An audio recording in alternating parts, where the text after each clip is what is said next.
아침 경전 산책인데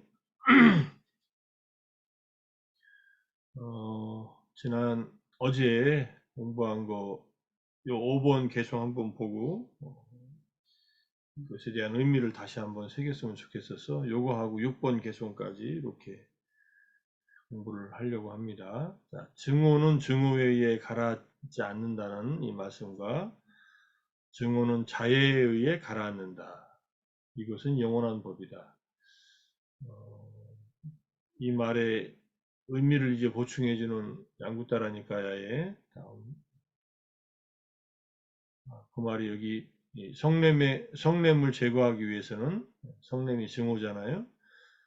증오라는 말은 여기서는 외라라는 말로 쓰였고 외라니 외래나 외란이라는 말. 증오들은 증오에 의해서 사만띠 가라앉지 않는다. 이 세상에서 우리가 사는 세상이라는 뜻이겠죠.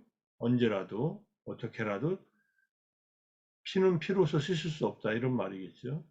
원수를 원수로 갚을 수는 없다. 계속 새로운 원수들이 생겨나니까 오직 자애에 의해서만 가라앉는다. 이 말씀은 예수님이 십자가에서 저들을 용서하소서 하는 그 말하고 거의 같은 의미라고 생각을 합니다. 자기가 무슨 짓을 하고 있는지도 모르는 저들을 용서하소서 했던 그 말. 기본적으로 자애의 마음은 저는 종교적인 사상의 근본에 있고 인간 다음에 품위를 유지하는 존엄성을 유지하는 그 근본에 있다. 그 의미는 상대방의 행복을 바라고 고통을 주기를 바라지 않는 마음 또는 고통에서 벗어나기를 바라는 마음으로 자비심으로 자애라고 했지만 연민의 마음도 포함한다고 생각해도 충분하고 이것이 영원한 법이다라고 하는 것은 어느 사회에서나 어디서나 언제라도 이것은 변치 않는다. 내 마음속에 증오가 깃들어 있으면은 이 증오는 내가 누구를 미워한다고 해서 누구에게 복수한다고 해서 사라지는 것이 아니구나 하는 것을 빨리 깨닫고 자애로서 그것을 내려놔라 이런 얘기겠죠. 그 말을 갖다가 이제 다른 경전에서 자의에 의한 해탈에 의해서만 아직 일어나지 않은 악의는 일어나지 않고 이미 일어난 악의는 버려진다. 여기서 외라, 증오, 도사, 분노, 비합바다, 악의, 아가타, 원한 이게 다 같은 기본적으로는 분노의 의미로서 같은 의미라고 이렇게 근본은 같은 말이다. 이걸 법체로서 기본적으로 같은 의미다라고 이렇게 보시고요. 이제 이렇게 말은 해놨는데 여전히 자애를 평소에 닦지 않는 마음에서는 항상 분노의 마음들이 순간순간 일어나지 않습니까? 그래서 이제 우리가 세다카경에서 상유타니카야 사티파타나 상유타의 세다카경 묘기를 부리는 스승과 제자의 얘기에서 나온 얘기처럼 나를 보호하기 위해서는 마음 챙김을 닦아야 하고 마음 챙김을 확립시켜야 하고 그걸 바탕으로 행동할 때 남을 보호하게 되고 남을 보호하는 것을 통해서 나를 보호하는 방법에 있어서는 인내하는 마음 그러니까 자애를 일으키기 전에 인내를 먼저 해야 됩니다. 인내하고 자애는 기본적인 법체로서는 같은 마음이다. 이게 이제 성냄 없는 마음으로 인내하고 그 다음에 연민의 마음을 일으키고 나를 화나게 했던 상대방을 향해서 또 나를 향해서 상대방도 뭔가 불편하니까 힘드니까 뭔가 나에게 불편하게 했겠죠. 그러니까 그 사람을 향해서 연민의 마음을 일으키고 나를 향해서 연민의 마음을 일으키고 그 다음에 자애를 일으키고 연민 다음에 자애예요. 그러니까 이 말은 이제 지금 여기서는 제가 써놓지 않고 있지만은 나중에 세다카경 다시 한번 볼 때가 있겠지만 자애의 마음을 먼저 일으키는 것도 좋지만은 자의 마음이 잘 안 일어납니다. 내가 화가 나면, 힘들면, 그럴 때는 인내하고 연민을 일으키고 나서 그 다음에 자애를 일으켜라. 이 순서가 의미가 굉장히 큽니다. 내가 이제 화가 났어요. 증오심이 일어날 때 그 증오심에 사로잡혀 있는 내가 말과 행동으로 바로 상대방을 향해서 거친 말과 거친 행동을 하기 전에 인내를 하면 일단 그런 행동을 안 하게 돼서 남에게 해를 끼치지 않으면서 나를 보호하게 되고, 그 다음에 그런 상태에 있는 나, 또 그런 상태에 있는 상대방 양쪽을 향해서 연민의 마음, 지금 불편하고 힘들잖아요. 그러니까 서로 이게 티격태격하고 싸우고 있으니까 연민의 마음으로 가라앉히고 나서 연민의 마음이 어느 정도 이제 먹혀들면은 그 다음에 자애심을 일으켜라. 상대방도 행복하기를 바라고 나도 행복하기를 바라고, 그런 다음에 이제 함께 기뻐하는 마음, 이제 동정심이라고 돼 있는데, 서로 간에 편해졌으면은 그러한 편하게 된 상태, 행복하게 된 상태를 더욱더 지속하고자 하는 그런 마음으로서 함께 기뻐하는 마음을 일으킨다. 이 인내와 연민과 자애와 함께 기뻐함은 기본적으로 사무량심이다.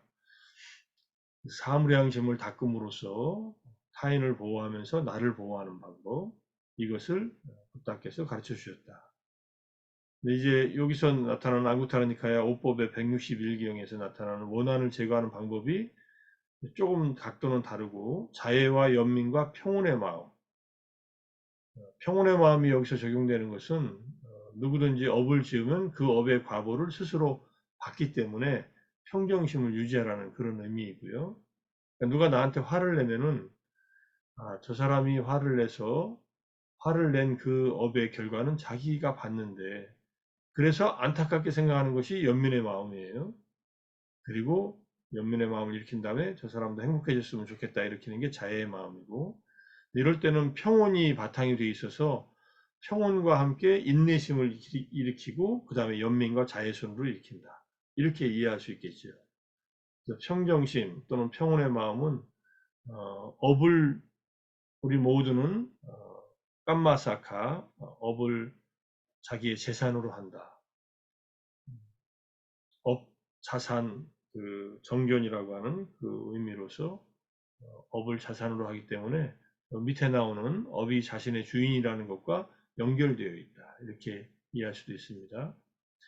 마음 챙기지 않음과 주의 기울이지 않음이 여기서 이제 원한의 대상이나 원한의 상황에 대해서 마음 챙기지 않는 것.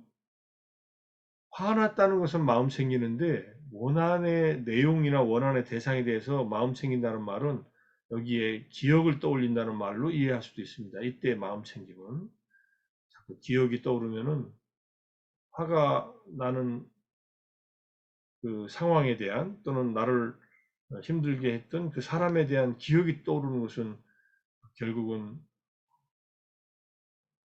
분노의 감정으로 연결되지 않습니까? 그래서 아사띠아라는 말, 뭐좀 더 이때 아사띠를 기억하지 않음이라고 해도 좋을 것 같아요. 그 다음에 거기에 아마나시카라, 주의를 기울이지 않고 마음을 기울이지 않는 것. 이거는 이제 어텐션을 두지 않는다. 만약에 원한이 일어난 대상이나 사건에 대해서 어텐션을 기울이면은 이 어텐션, 이 주의를 기울이는 마음은 이제 뉴로틱 어텐션이라고 합니다.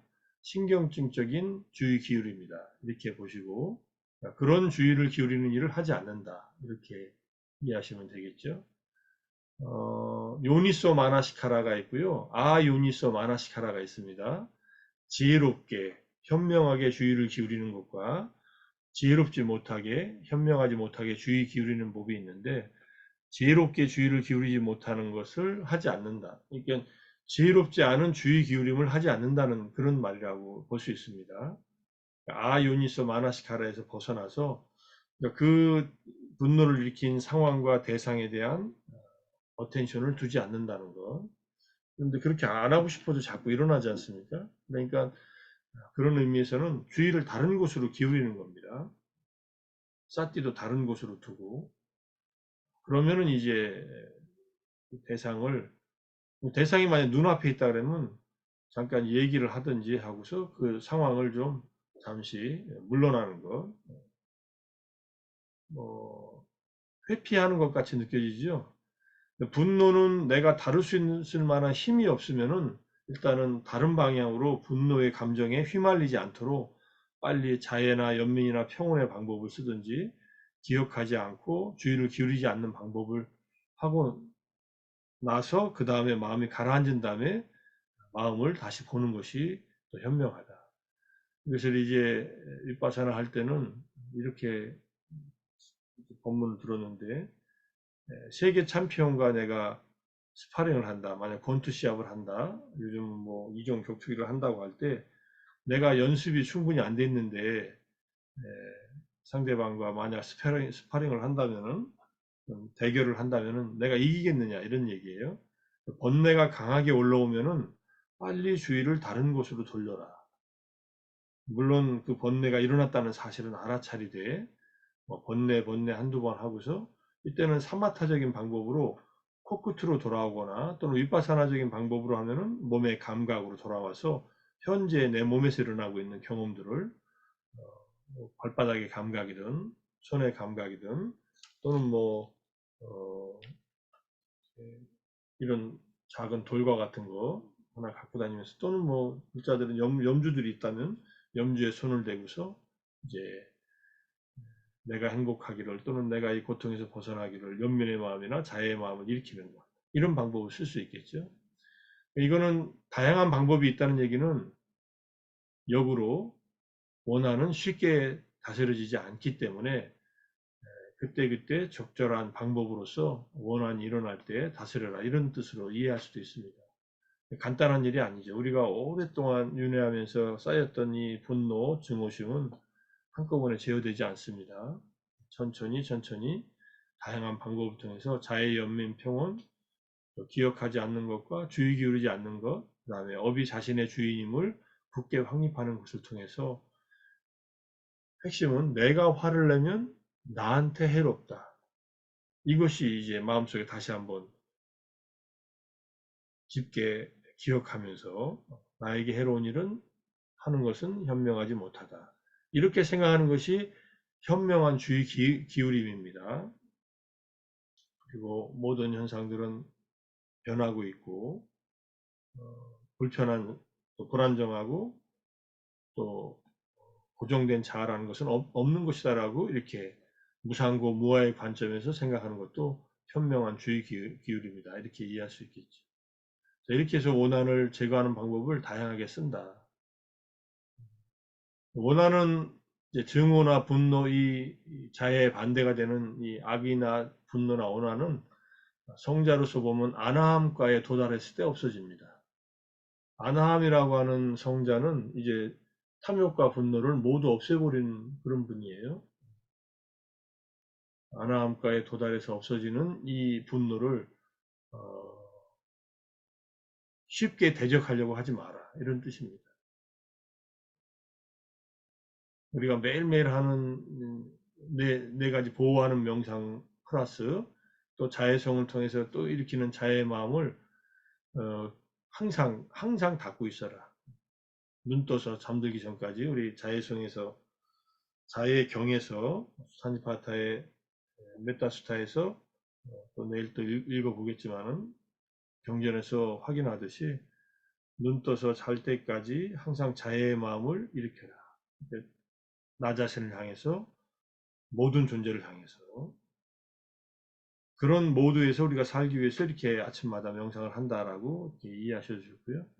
자유로움과 함께 마음 챙김을 함께 닦아나가면서 지혜를 기르는 일이다 이렇게 이해하시면 될 것 같고요. 그 다음에 이제 6번 개성이 어제 안 한 6번 개성이 있는데 이 말은 그리고 우리들은 여기에서 증오를 참아야 한다는 것을 남들은 알지 못한다. 남들은 모르죠. 내가 증오를 참는 것을. 참아야 한다는 것을 남들은 알지 못하지만 그러나 그것에 대해 아는 사람, 증오를 참아야 하고 참을 때 이 인내를 할 때 증오가 가라앉는다는 것, 그것을 아는 사람들, 그 사람들은 그 때문에 다툼들이 가라앉는다. 매다가는 다툼, 싸움, 뭐 이런 의미예요. 서로 싸우는 것이죠. 그러니까 증오는 증오에 의해서 사라지지 않는다는 것을 알고 증오를 참아야 한다는 것, 인내심을 길러서 증오를 참아야 한다는 것을 아는 사람들. 그걸 모르는 사람들은 화를 내지만 그것을 아는 사람들은 그 때문에 상대방과의 다툼, 또 내 마음속에서의 다툼이 사라진다. 가라앉는다.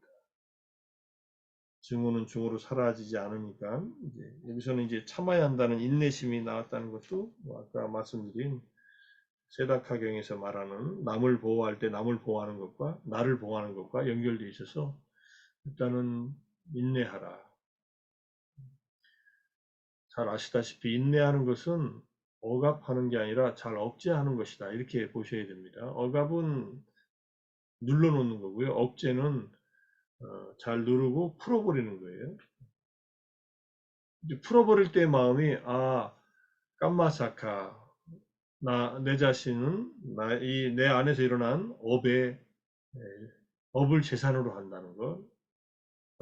나 자신은 업의 주인이라는 것. 이렇게 보면은 분노를 일으키는 그 분노의 악업은 분노는 마음으로 일으키는 불선의 세 가지 탐진치 중에 하나 아닙니까? 그러니까 강력한 나에게 해로운 업이기 때문에 마음으로 일으키기만 해도 이것은 나에게 해롭구나 이렇게 해서 참고 그것을 알기 때문에 그 다음에 다투려고 하는 마음을 가라앉히고 이 세상에 살면서도 분노의 탐욕과 분노에 빠져 사는 사람들 속에서도 스스로 탐욕과 분노에서 그걸 가라앉히면서 살 수 있다는 그런 이제 가르침이 5번, 6번 개성이라고 해서 다시 한번 살펴봤습니다.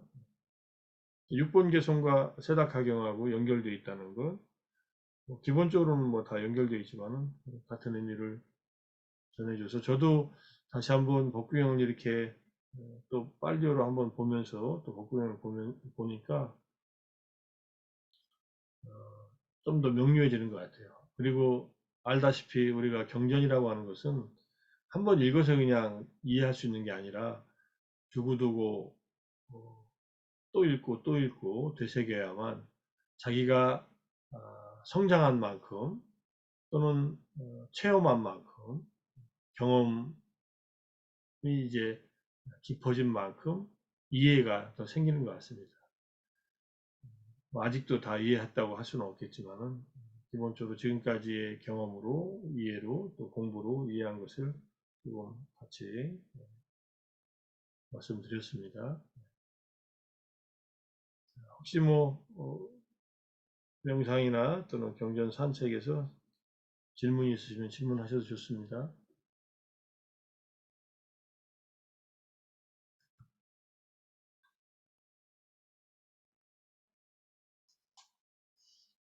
질문하시기 애매하시죠? 자, 그러면은 오늘 이제 59일 차고요. 내일은 일요일이니까 일요일은 일요일 버전으로 같이 축복경과 자해경 함께 하고 일요일 버전의 경전들도 이제 초기 경전에서 우리를 보호하는 경전들이 열 몇 개가 있거든요. 그 중에 대표적인 것이 축복경, 보배경, 자해경이에요. 이 세 가지. 보배경도 삼보에 대한 귀의하는 마음으로 보배경을 하니까 그것도 한번 일창스님이 번역한 보배경 내용을 바탕으로 해서 한번 같이 공유를 하면서 일요일날 독성에 가능하면 세 가지를 같이 집어넣어서 같이 하는 것으로 한번 준비해 보겠습니다.